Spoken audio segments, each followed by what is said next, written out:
Good morning, everyone, and welcome to the At the Water's Edge podcast, where we look for insights beyond the headlines to take a practitioner's view on national security and geopolitics. It's the 17th of April, 2024. Let's get started.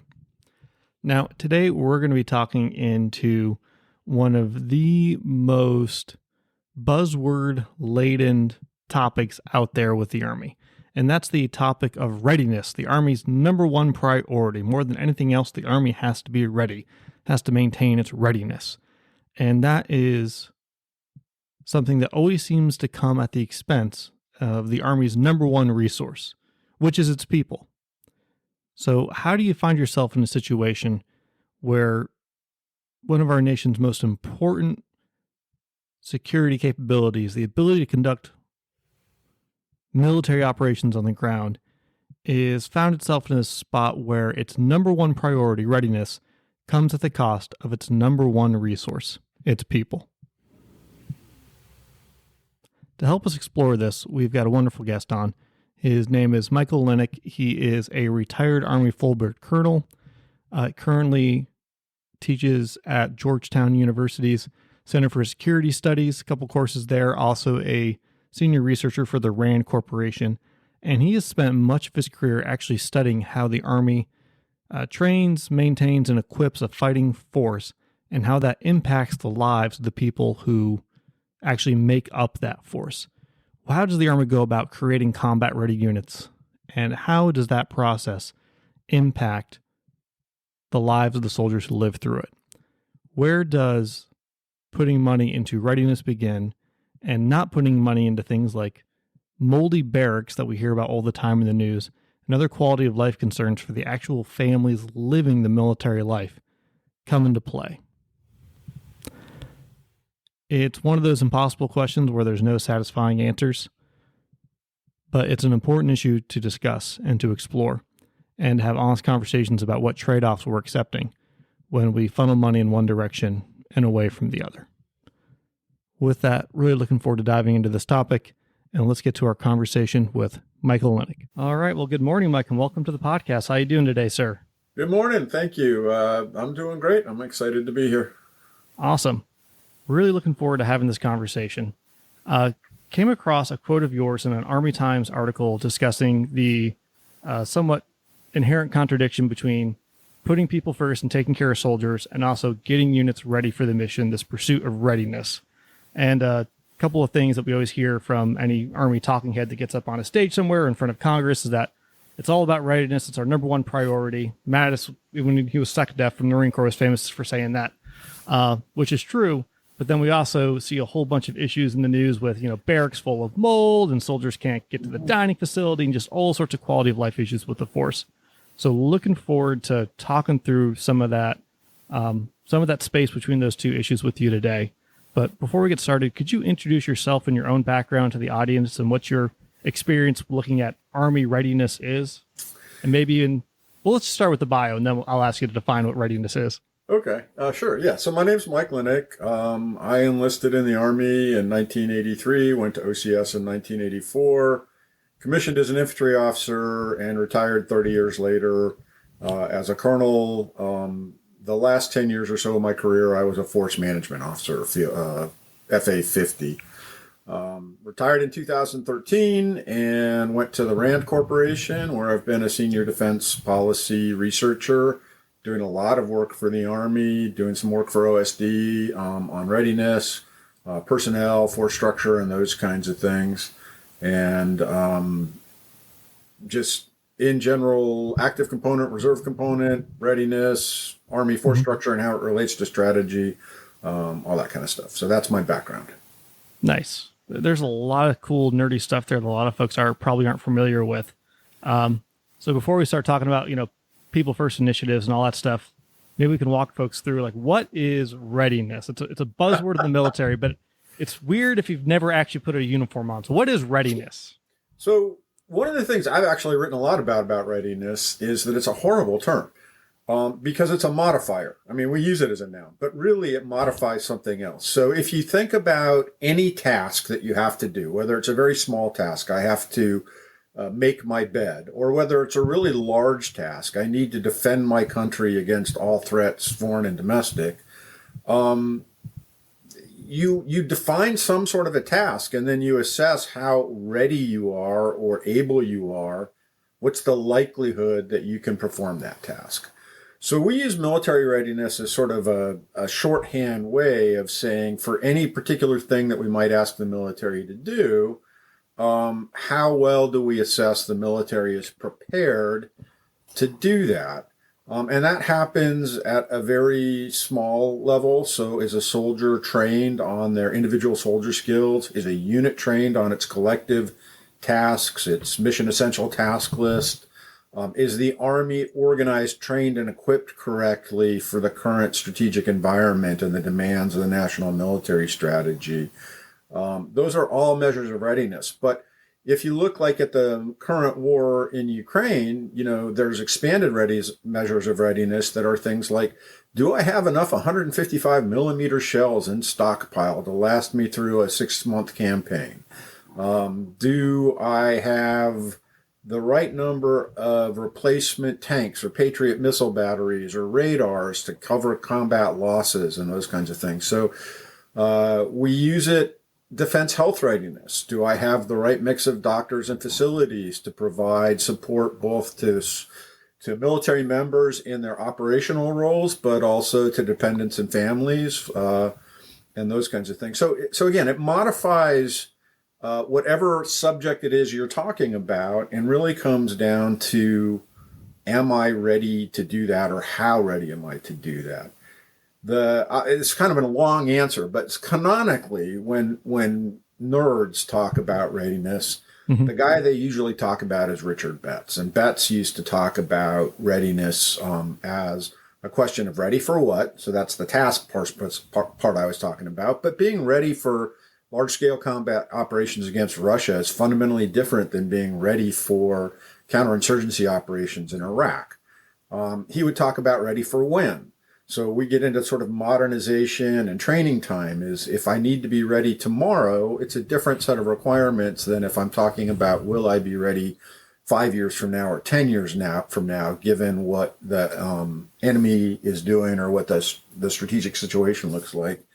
And then ready with what, which is a force structure, force design, force size kind of question of, I could have the most well-trained squadron of Polish Lancers, but if what I have to charge are German tanks, I'm probably ready with the wrong thing.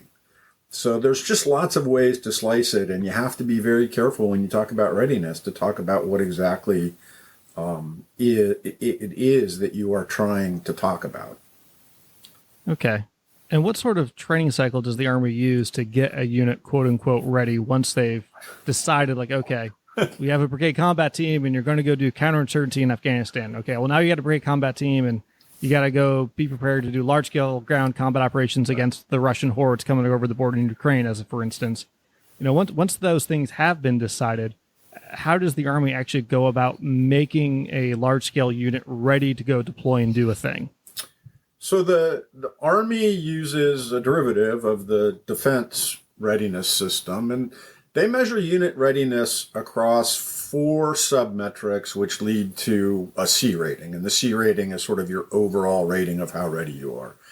And the 4 subordinate metrics are sometimes called resource areas. So there's personnel. Do I have the right people in the unit? And we sort of separately measure whether I have the right number of senior grade people, whether I have the right number of people qualified for their jobs, whether it's just an aggregate number of people that I have on hand. But so you have a P rating, a personnel rating, and then you've got R stands for I'm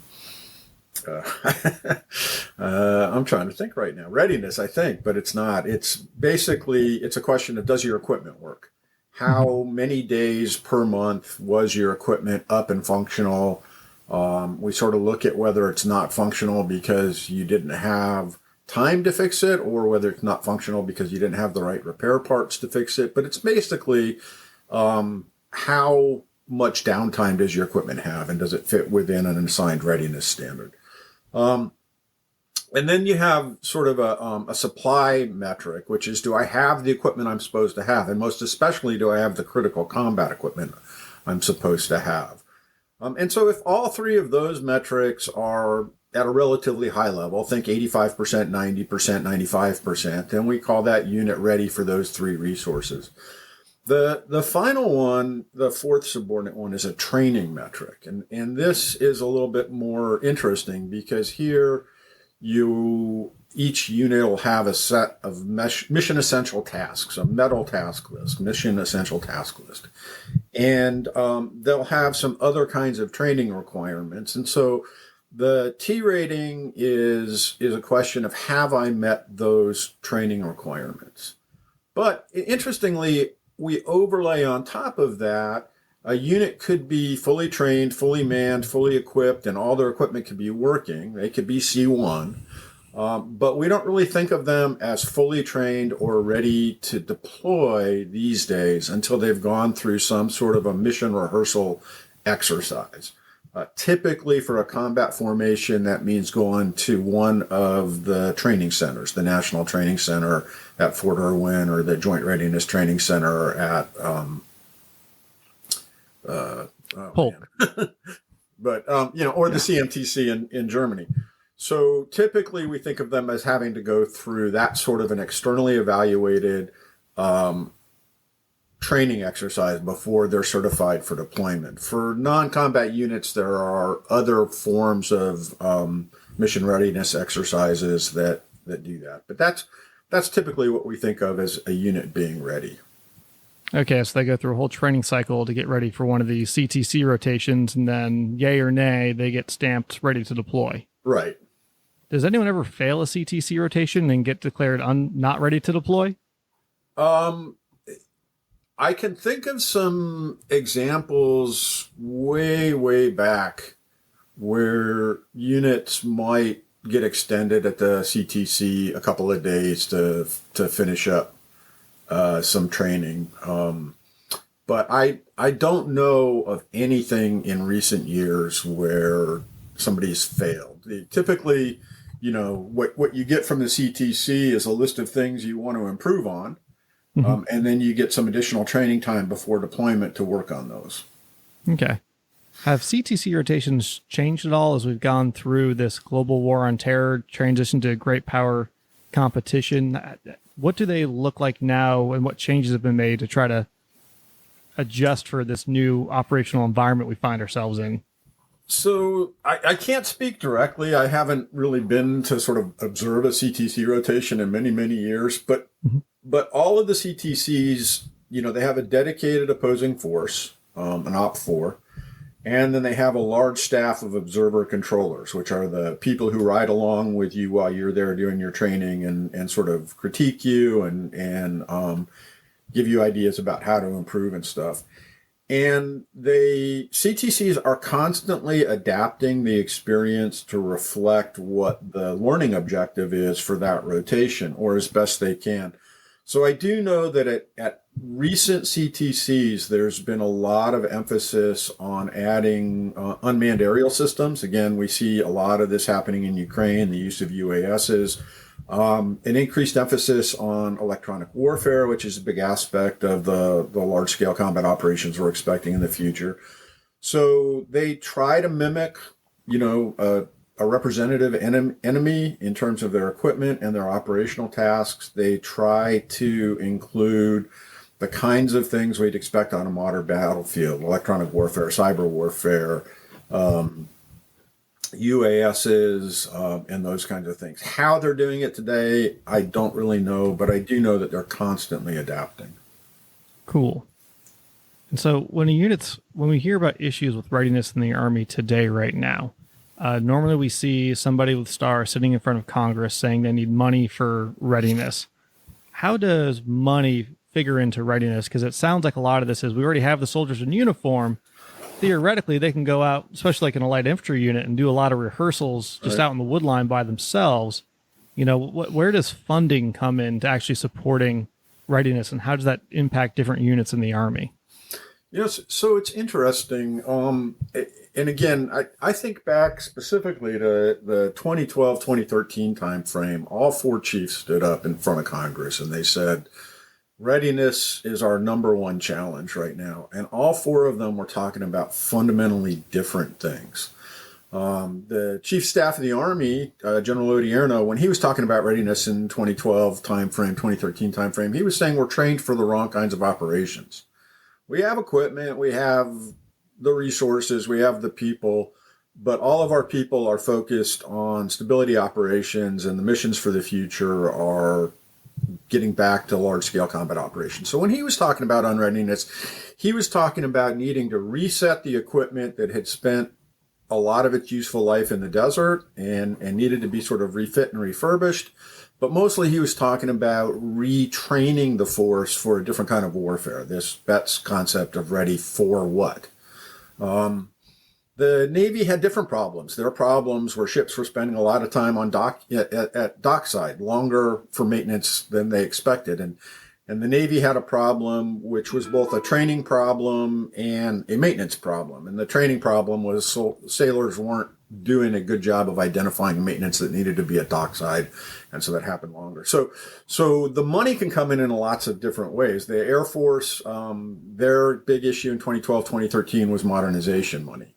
And they actually cut force structure, lost end strength during the years of the Iraq and Afghanistan overlap to pay for modernization. But that was one of their big issues.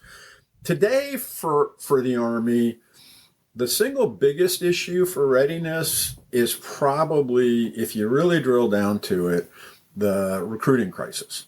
And the fact that the Army was supposed to have about 470,000 soldiers in it and only had about 450,000. And so that's 20,000 empty spaces out there, assuming you've got sort of an efficient allocation of people.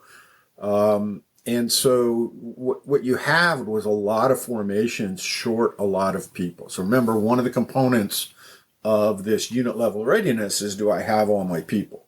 And do they have the right skill sets for the job, what we would call MOS qualified? And do I have the right number of senior grade leaders? And it's hard to train to standard when you're short people. It's hard to meet your personnel rating when you're short people.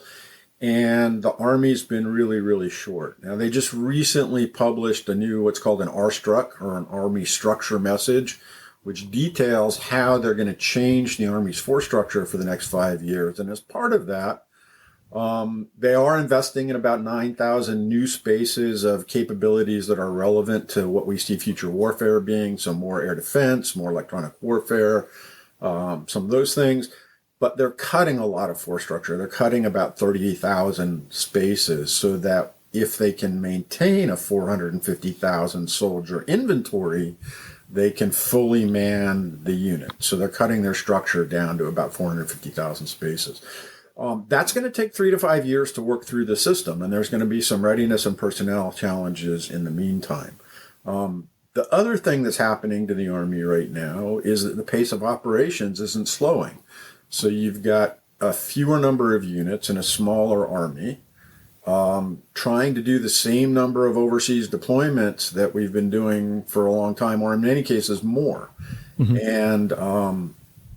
And so that keeps these unit training cycles shorter because they have to generate new units to go do these deployments. And so that affects readiness also. Where are these deployments coming from? Because most folks are thinking we wound down in Iraq, we wound down in Afghanistan, like we stopped the war. So how do we end 2 wars and still have the same number of deployment requirements, or for certain units like air defense artillery, actually more deployment requirements? Why is the Army having a deployment crisis when we ended 2 wars?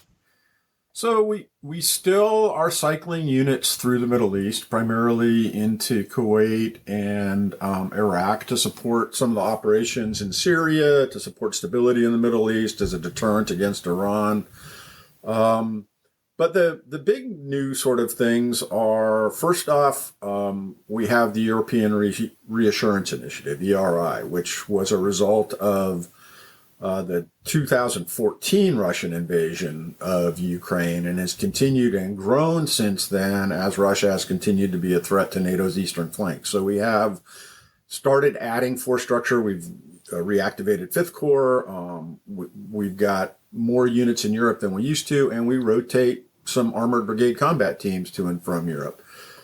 So those guys are going. We, as part of the drawdown, so in 2011-12, when the Iraq War was sort of over, the Army was at about 570,000 active duty soldiers, and it was scheduled to come down to about 470,000. So you're losing 100,000 soldiers. When we did that, obviously, a lot of units went away. And given the politics at the time, again, this was before 2014, before Ukraine had popped up, maintaining force structure in Korea and in Europe was hard to do. The Army was sort of obligated to, or pressured to, or felt pressured to keep units in the States. And so we're rotating units to Korea now, whereas we used to have forces stationed in Korea. So that's rotational now. If a unit is stationed there, they're mostly ready most of the time, but they're not all ready all the time. But when we're rotating units there, we're rotating fully ready units that have been fully certified through this training program and through a CTC to go there. And so that's a 3-to-1 cycle, the way the Army thinks about it. One unit preparing to go, one unit deployed, and one unit recovering from being deployed, and then turns around and starts preparing to go again. And then the Army has a strong belief that they have to demonstrate relevance in the Indo-PACOM theater of operations, and they have a strong belief that there's a large role for ground forces in the Indo-PACOM area. And so there's a lot of operations going on in Indo-PACOM that might not be a 9-month deployment, but it's nevertheless a commitment of Army forces for some period of time. I have a friend, a lieutenant, who just did 8 months in support of deployments. Wow. Throughout the Indo-PACOM AOR. So that's what's keeping the Army busy today. Nice. A couple fun threads there to pull on. Let's start this one because it's sort of a classic example people like to play with. So we did, 20 years of GWAT and counterinsurgency and high-end, high-value targeted killings and all that fun stuff. Got really good at it. And now we're transitioning to great power competition. And we're changing CTC rotations and all that stuff. And we have a recruiting crisis. And there's a lot of parallels there you can draw, even though the causal mechanisms are different in a lot of ways. To us walking away from Vietnam and then retooling up to get back to great power competition, going through a recruiting crisis because we ended the draft, went through an all-volunteer force. Thankfully, that crisis wasn't as bad as people thought it was going to be at the time. But one of the big things was that we stopped training for counterinsurgency, but then it became relevant again, and there was no institutional knowledge. Now, clearly, you can't do everything at once, but how does an organization like the Army attempt to balance, or perhaps how should they better balance requirements like getting ready for great power competition and being relevant in Indo-PACOM, which are all critical. Those are the immediate needs, but maintaining the institutional knowledge required so that 30 years from now, when we're in the next major counterinsurgency fight, because it appears to happen on a 30-year cycle for some reason. I'm sure there's a great political science paper out there about that. If not, there should be. That we don't learn from a cold start, that we apply 20 years of knowledge to day one, not YOLO day one, and Leroy Jenkins our way through the first 2 years and go, oh, God, we need to change our shit. Yeah, so it's a great question, and I'm not sure that there's a good answer. The truth of the matter is, so again, we talk about readiness in a lot of different ways. And one of the challenges of readiness is that sometimes being ready for today means you're less ready for tomorrow. So you change your focus from long-term readiness to short-term readiness, and there's times and places where it's appropriate to do that. And so if you think about being prepared for some future COIN operation, counterinsurgency operation, or stability operation, that would suggest that today you want your officers and sergeants and soldiers to be going through some practical exercises in what it's like to do COIN. But if you do that, then they're missing that training opportunity for large-scale combat operations. So you can choose to have some units sometimes go through a training cycle that's a stability ops focused cycle. You can try within your CTCs and within your home station training to do a mix of both stability ops and large-scale combat operations, but it's really hard to train on both simultaneously, especially given the training time that's available. So typically what ends up happening is that you have the force focused on training for large-scale combat operations, because that's the proximate threat. That's the necessary and immediate one. And within the schoolhouse, you continue to teach COIN and stability doctrine, but you don't really give them the lived experience of training for that or even doing it unless they happen to, get sent to do a Kosovo rotation or a Sinai rotation or something like that, which do pop up and small units will get to do. There was a sort of an interesting debate within the Army through a lot of the GWAP period. And typically I talk about this with people in terms of sort of the John Nagel camp, how to eat soup with a knife, and the Jean Gentile camp. And I think his book was called Wrong Turn. And Nagel basically said you need to take some portion of the force and keep it focused on stability operations. And today, the part of the force that sort of looks like that are the SFAPs, the Security Force Assistance Brigades, which are NCO and officer heavy and do provide some opportunity for mill-to-mill contact and training with partner nations, but they're not really doing COIN or stability operations. It's kind of doing that light. And of course, the Special Forces community, when it's not doing direct action stuff or training with other country's special forces, is still sort of looking at their traditional role in COIN. But the Army, again, when you're sort of short units and people are spinning fast to get to rotations, hasn't really bought into that much beyond that. And like I said, the SFABs, maybe you could call it that, but I don't think that's really what Nagel's vision was. John Gentile's take on it was a little bit different. Some of this is in his book. Some of this is, he's a friend of mine and we've talked about it a lot. But his basic perspective is that in large-scale combat operations, you can't afford to lose the first campaign. You get one shot, you got to get it right out the door, and that's what your training focus needs to be. The history of COIN is, if it takes us a year or two to figure it out and get started and get into it, that's fine, but it's not existential. I mean, it's not great, it's not optimal, it's not what you want, but it's where you can take risk. And so his perspective has always been the Army needs to be solely focused on large-scale combat operations and winning against peer and near-peer competitors in the first campaign as their primary objective. Again, the schoolhouse can teach COIN. We can sort of do it as a side adjunct to some training, but the focus is let's go. And then if we get into a COIN, the risk factor says that we'll have time to adapt and relearn those lessons at that time. I'm not sure he's wrong. Yeah, that's a valid perspective. It does suck when you're the person, doing that first counterinsurgency operation, though. Yeah. But there's only trade-offs in this space. There's no happy stories or happy endings. Right.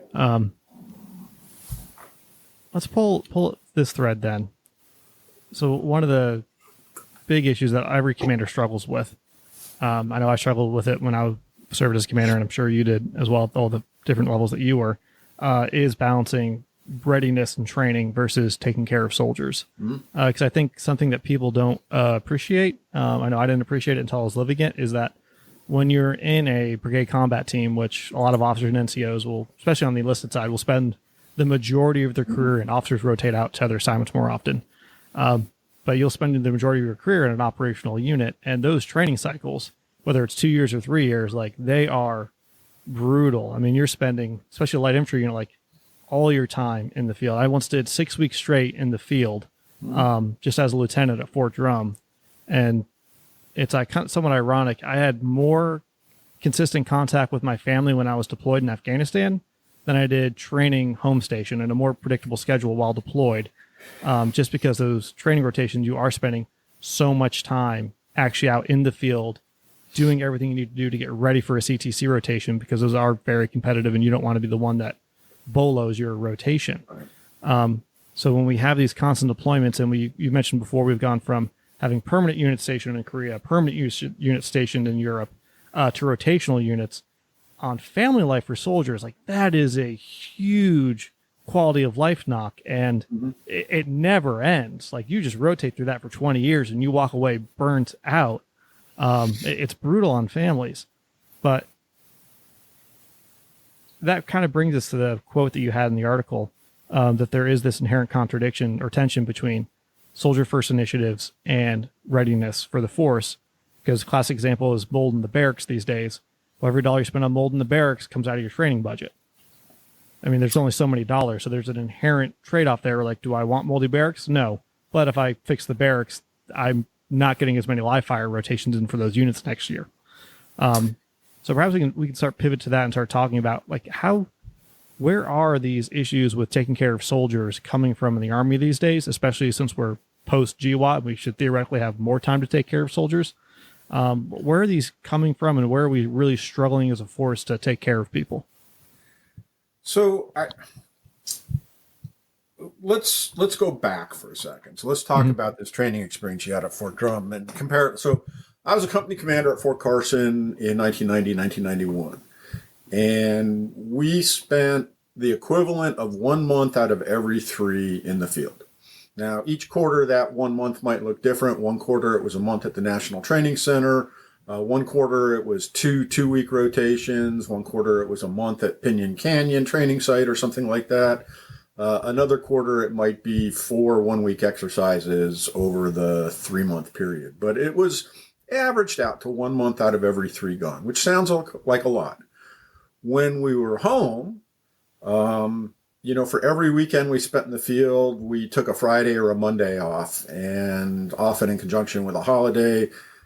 In garrison, we rarely worked a 5-day work week. We generally worked a 4-day work week just because of the number of days off we gave soldiers to pay them back for being in the field. And then on top of that, I could publish a training schedule that was 99% complete in terms of garrison versus field. Maybe not all the day-to-day activities, but I could publish an annual training schedule that was 99% complete and give the families predictability. They knew when their soldiers were going to be gone. They knew how long they were going to be gone. They knew when they were going to have 4-day weekends and 3-day weekends, a year out, almost always. And it rarely changed much. The difference was, for us, training culminated when you came back from the National Training Center. It didn't culminate with coming back from the National Training Center and then going on a 9-month deployment. So let's look at today.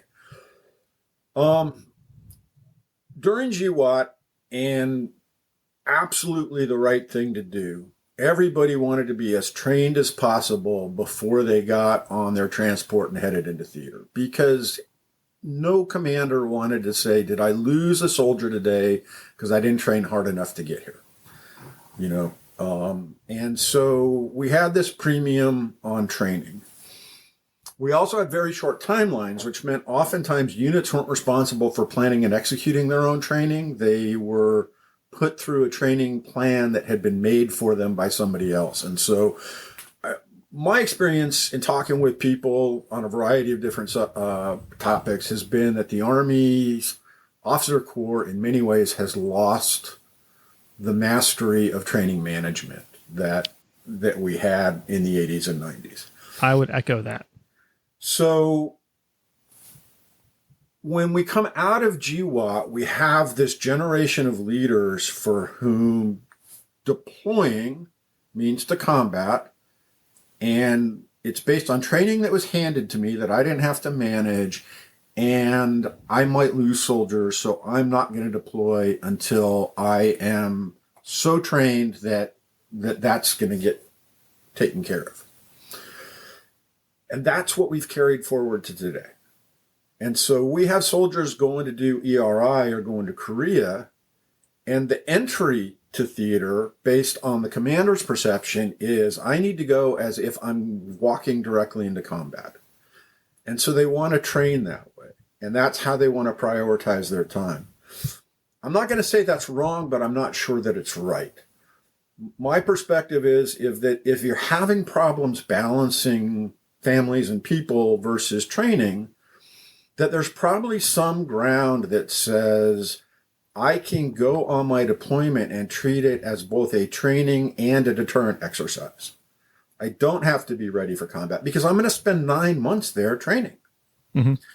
So I don't know that we've gotten a good split between what do I have to accomplish when I have the brigade as a whole back home versus what can I accomplish during my 9-month deployment and still be ready to transition. But my theory is, and this is something I've been thinking about, doing some writing and research about, that we've had readiness creep, that units today are far, far more ready for much longer periods of time than we were in the 80s and 90s, and that the soldiers are telling us that they and their families can't support that pace of operations if there's not a war. And I hear this from soldiers, and I talk to soldiers, and they say, I don't understand why it's so intense to no purpose. I understood it when I was deploying to Iraq and Afghanistan, but I don't understand why relevance in PACOM means that I don't see my family. Yeah. Well, how do we assess? I'm going to give you a question, and I'm going to tell you what I think makes it impossible to answer all in one. The question would be, how do you assess short-term versus long-term readiness? Because health of the force, people getting out, average time in service, I think, is 7 years. It used to be a lot longer than that for folks who made it past the 4-year mark, but folks are just so burnt out, they quit, right. Walk away, and if they have the reasons, they're all good reasons. Versus, short-term readiness versus long-term health of the force when we already have a recruiting crisis. And I think part of it for commanders on the officer side, who are the ones driving this, it is the officer career track and the up and out management cycle. And the fact that, hey, this is like, you need the CT, like this is your one CTC rotation to get the OER you need to make major. And if it doesn't go well, like you are done in the Army, period. You can't come back and try again next year or take it off for a bit. Right. It's a closed labor system. You can't go to private industry and like bounce back into the force 3 years from now and call that your quote unquote broadening this assignment. There's been initiatives to try to adjust that. None of them have really taken off very well. Right. But how do we balance that? And do you think that the officer career track and the way it structurally incentivizes commanders who just want to be in the Army and are generally good people otherwise, right, to approach their training cycles and how they look at it? Yeah, so Jeremy Eckhouse and I wrote about this in a RAND report we did, which was the basis for that discussion in the article you quoted. What you're saying is exactly right. The entire incentive structure for the officer corps, especially the company grade and junior field grade officer corps, the guys in operational units, is built around immediate results. Yeah. And those immediate results are built around training and training outcomes. There are very few, if any, metrics which officers are held accountable for that deal with morale, that deal with command culture, that deal with any of these other kinds of things, except possibly you might find some battalion and brigade commanders that maintain some sort of a retention metric, and which units have higher retention rates. But the fact of the matter is that training outcomes are directly attributable to the chain of command in place at the time of the training event.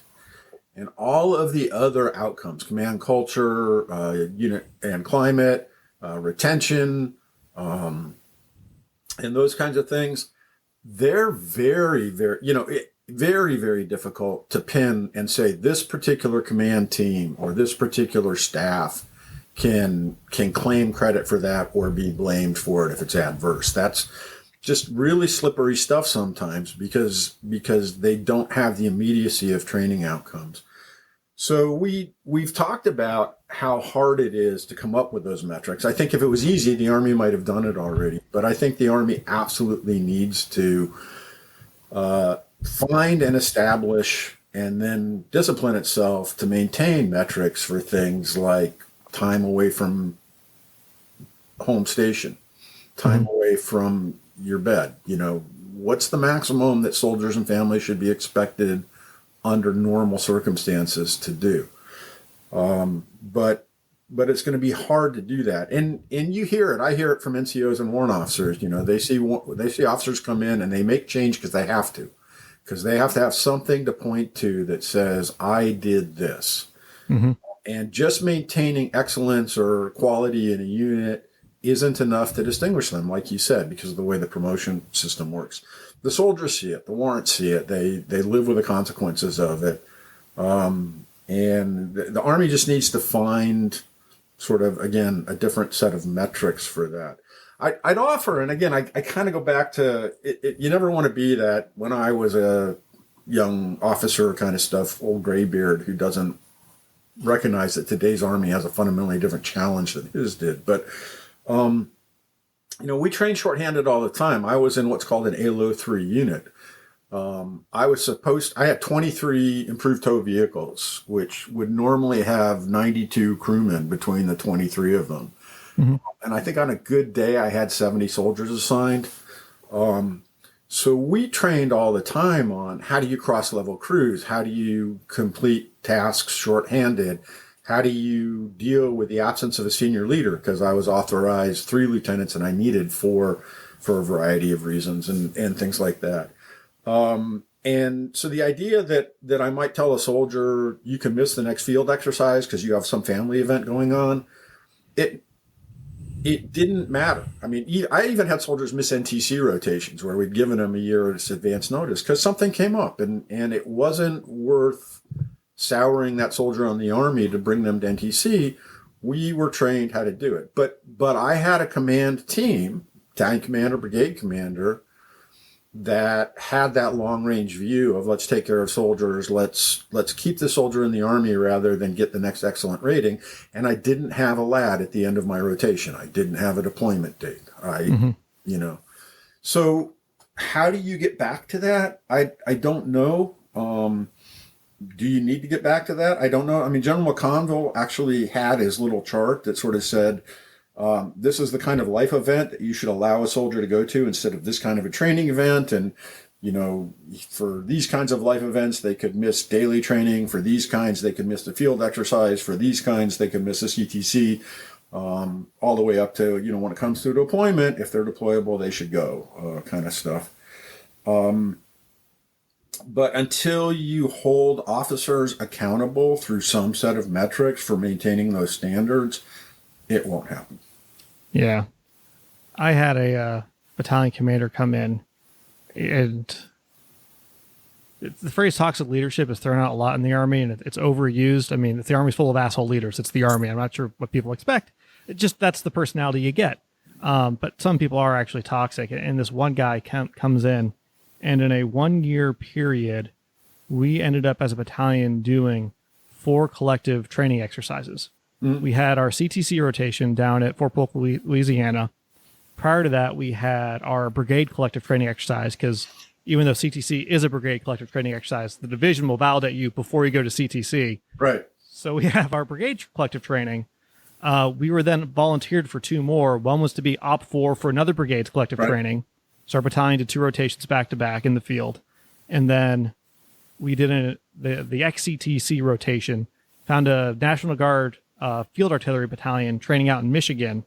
So the entire battalion went to Michigan to pair up with the National Guard just to get another battalion level collective training pump in, all to get ready for CTC. And by the time we get through our CTC rotation, you know, I was in the Delta Company, so we had Humvees and all that stuff, the heavy weapons company. And maintenance was my life at that point. Yay. But I was a combat support company XO once. I share your pain. Oh, okay. Yeah, there you go. Proud light infantry guy. Then they gave me Humvees, and I was like, son of a bitch. I don't want to fill out 5988s anymore.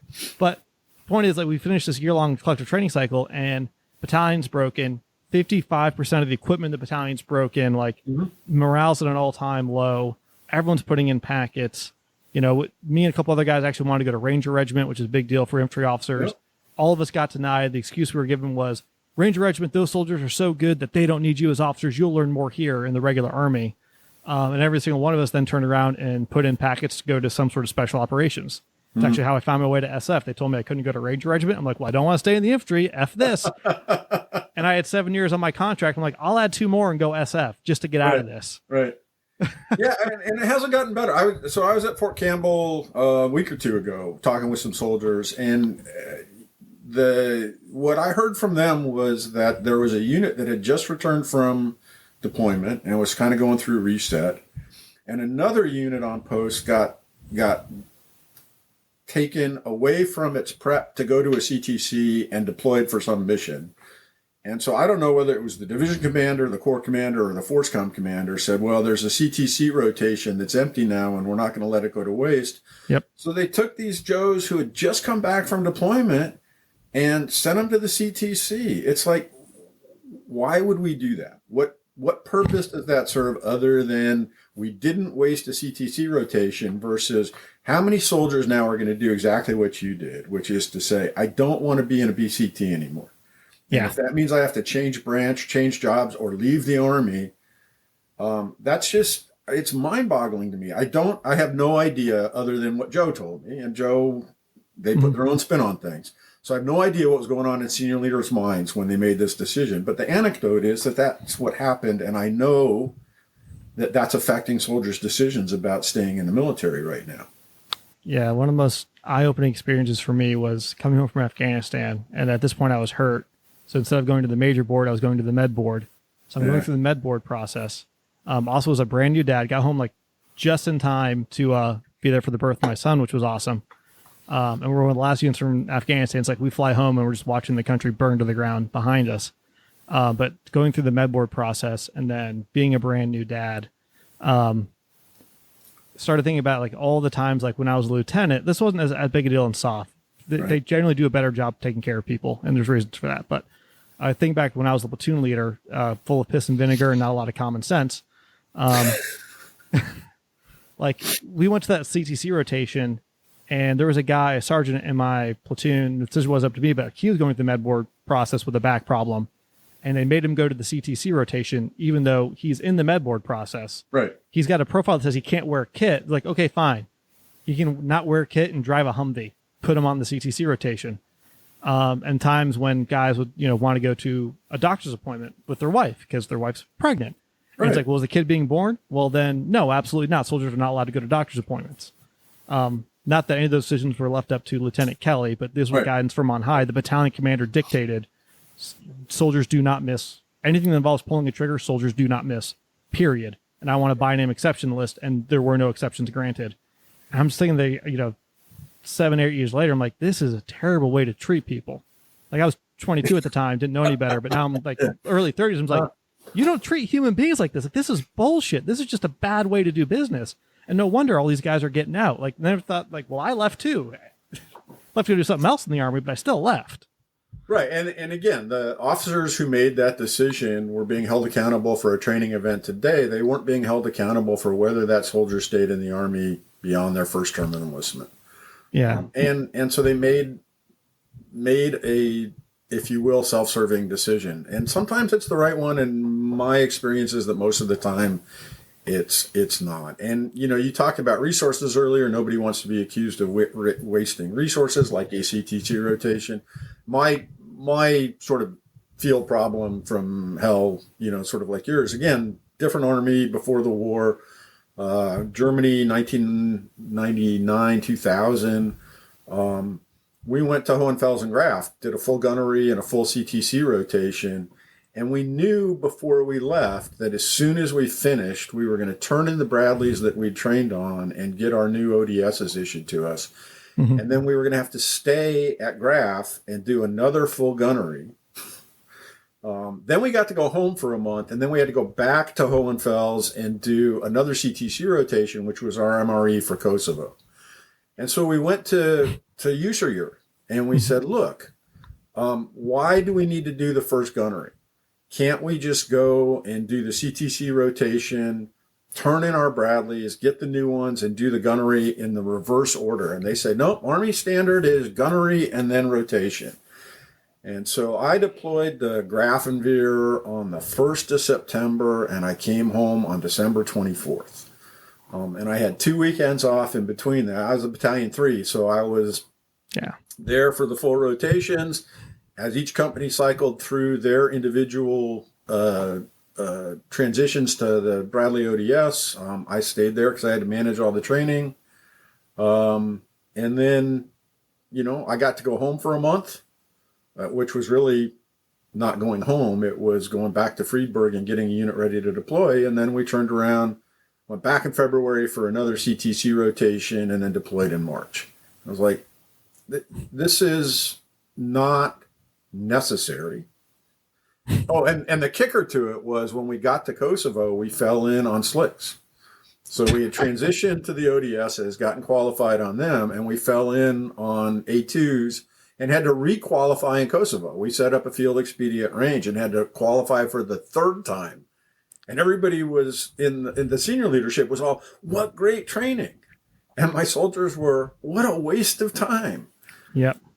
So my favorite is when you do quote unquote field expedient qualifications, because you mentioned gunnery, very specific set of standards to go through a gunnery table for a tank or a Bradley, the length of engagements, weapon systems, all the crew commands, which I got to learn in Delta Company because for some reason, even though we were gun trucks, we had to do full gunnery qualification off of Humvees. Like there's one weapon mounted. You don't need to call out which system. Like this could just be a machine gun team on wheels and we can cut all this stuff out. But no, because we had a master gunner and we wanted to impress everyone with our training management. So we did full gunnery off Humvees, which is stupid, but that's, yeah. But you brought up a point there, training is so onerous in a lot of these places that there's actually not, if you map out a full training schedule, there's not enough working hours in a training rotation to fulfill all the requirements. It's been that way since the 90s and it's only gotten worse. Right. But all of a sudden you need to be green on everything. So a field expedient event will pop up and you cut any sort of corners that you need to. And now everyone's trained and that's acceptable if it has to be. But it's not acceptable if it's just a common sense compromise. Right. And then the training regs are sort of interesting because they don't seem to really recognize what combat is like. So you're only a qualified crew if everybody sits in the same seat that they were on the day of qualification. Yeah. You change out the gunner, you change out the driver, you put them in a different vehicle and you're not qualified. But that's not how combat works. You lose soldiers, for any number of reasons and for any length of time. And you don't pull the gun off the line and say, okay, it's dead until the new crew shows up and gets qualified. Mm-hmm. You take a qualified gunner, you put him in the gunner seat and say, you're the new crew now, go do your thing. Yeah. But that's not the standard we're held to in training. And that adds to the training burden for the unit. Well, it's frustrating too, because I try to do the right thing and we'd swap out crews. I'm like, all right, I'm the XAO, need to go resource. I guess we have to schedule a new range and do it. Right. And then come back with, well, actually, there's no money for bullets. So you've extended your training budget, so you can't get qualified. I'm like, okay, but I need to be qualified, but you can't get the ammo. So how are we going to do this? And then we just slow roll it till we got to whatever collective event was coming up and magically color in a PowerPoint slide was changed and we all just ignored it and moved through, which when you're junior soldier watching all this happen in real time, it's really hard to hear stuff like the Army standard when the Army standard seems to flex with the mood of your commanding officer. Right. Or you get a kid promoted and you say, I can't move you until the next gunnery because I'll unqualify a crew if I move you to the new position that you should be in. And I don't have time to get the crew requalified and I'll be T2 instead of T1 if I don't have the right number of qualified crews. Yeah. So how do we fix this? How do we move from, there's a very obvious problem here, and I've never spoken to anyone who spent more than a day in the Army that doesn't recognize it. How do we get better at this? For a while, it seemed like this concept of objective T, which we haven't touched on yet, that became the new hotness when I was a lieutenant. Yep. You weren't, because back in the day, to be quote unquote trained, your commander 2 levels up just had to say that squad now trained. So it was very arbitrary what that meant, and then that's thing in the early 2010, 2011, that time frame came up, objective T, where there's a set of criteria that you have to do. Like for a platoon to be qualified, they have to do a platoon live fire at night with some sort of degraded capability. It has to be observed by a battalion commander. And then, 75% of the leaders in that platoon need to stay with it through the training cycle. And that was supposed to be a way to quote unquote objectively measure readiness so that you could measure the effect of all these personnel moves and lack of training resources on the actual readiness level of the Army. But I've never actually seen that change the final result. That seems to get paper whipped along with everything else. And there's certainly no more funding to untrained units who can't get there because of personnel issues. Right. I mean, we talk a lot in the Army about how you should train to standard and not to time, but we generally train to time or to resource exhaustion. The standards themselves are malleable. The shift from the old training standards to Objective T is one example of that. There is a very real need for an Army that has an almost cultish devotion to readiness. That's a good way of putting it. There's a very real need for that. The problem is that it doesn't get balanced with the same sort of cultish devotion to soldiers that the Army claims it has. The incentive structures are unbalanced right now, and I think Secretary Wormuth and